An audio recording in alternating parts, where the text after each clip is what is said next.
ابھی آپ کو خبر دیں، وزیر اعظم شہباز شریف کی زیر صدارت مسلم لیگ نون کی پارلیمانی پارٹی کا اجلاس ہوا۔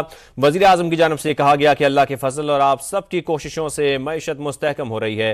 وزیر اعظم شہباز شریف نے مزید کہا کہ اسٹیٹ بینک نے بھی شرح سود میں ہم دیکھ رہے ہیں کہ 250 پوائنٹس کی کمی کر دی ہے۔ شرح سود 17.5% سے 15% پر آنا خوش آئند ہے۔ وزیر اعظم کی جانب سے یہ بھی کہا گیا کہ شرح سود میں کمی سے کاروباری سرگرمیوں اور روزگار کے مواقع میں اضافہ ہوگا۔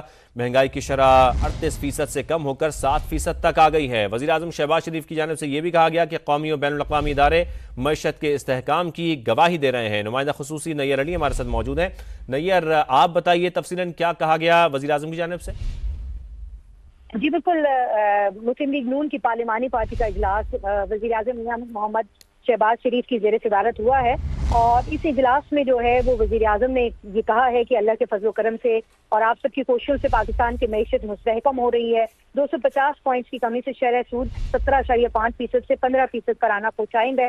ان کی جانب سے یہ بھی کہا گیا کہ اسٹیٹ بینک نے بھی شرح سود میں 250 پوائنٹس کی کمی کر دی ہے، اور شرح سود میں کمی سے ملک میں کاروباری سرگرمیوں، برآمدات اور روزگار کے مواقع میں اضافہ ہوگا۔ مہنگائی کی شرح 38% سے کم ہو کر 7% تک آ گئی ہے، یہ بھی کہنا ہے وزیر اعظم کا۔ ان کی جانب سے یہ بھی کہا گیا ہے کہ قومی اور بین الاقوامی ادارے ملکی معیشت کے استحکام کی گواہی دے رہے ہیں، اور اب جو ملک میں انتشار پھیلانے اور خدا نخواستہ ملک کو دیوالیہ کرنے کے دہانے پر پہنچانے والوں کے ناکام منصوبے جو ہیں وہ منصوبے اب ناکام ہو جائیں گے۔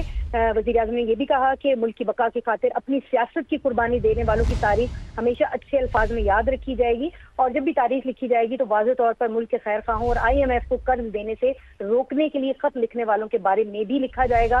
وزیر اعظم نے یہ بھی کہا کہ آپ سب وہ عظیم لوگ ہیں جنہوں نے اپنی سیاست کی پرواہ کیے بغیر 24 کروڑ عوام کے بارے میں سوچا ہے۔ حالیہ دورہ سعودی عرب کے بارے میں وزیر اعظم نے بات کی۔ ان کا کہنا تھا کہ پاکستان سعودیہ سرمایہ کاری شراکت داری میں نئے باب کا اضافہ ہوا ہے، اور فیوچر انویسٹمنٹ انیشیٹو میں سعودی قیادت بالخصوص ولی عہد عزت محمد بن سلمان سے تفصیلی گفتگو بھی ہوئی ہے۔ وزیر اعظم نے یہ بھی بتایا ہے کہ سعودی قیادت نے پاکستان کی معیشت کے استحکام اور ترقی کے لیے ہر قسم کی معاونت کی یقین دہانی کرائی ہے، اور جو سرمایہ کاری کا حجم ہے سعودیہ کے ساتھ وہ $2.2 ارب سے بڑھ کر $2.8 ارب ہو جائے گا۔ وزیر اعظم نے یہ بھی بتایا کہ دورہ قطر کے دوران قطری قیادت نے بھی پاکستان میں سرمایہ کاری کے اضافے کی یقین دہانی کرائی ہے، اور سرمایہ کاری کے $3 ارب کے منصوبوں کو تشکیل دینے پر قطر کے ساتھ جو ہے وہ بات چیت ہوئی ہے، اور ہوا بازی، ہوٹلنگ، انفارمیشن ٹیکنالوجی اور توانائی سمیت دیگر مختلف شعبے جو ہیں ان میں سرمایہ کاری کی جائے گی۔ اس کے ساتھ ساتھ پاکستان کے ہر شعبے میں اصلاحات کا ایجنڈا جو ہے وہ نافذ کیا جا رہا ہے، یہ بھی کہنا تھا وزیر اعظم۔ بہت شکریہ نیّر علی آپ کا۔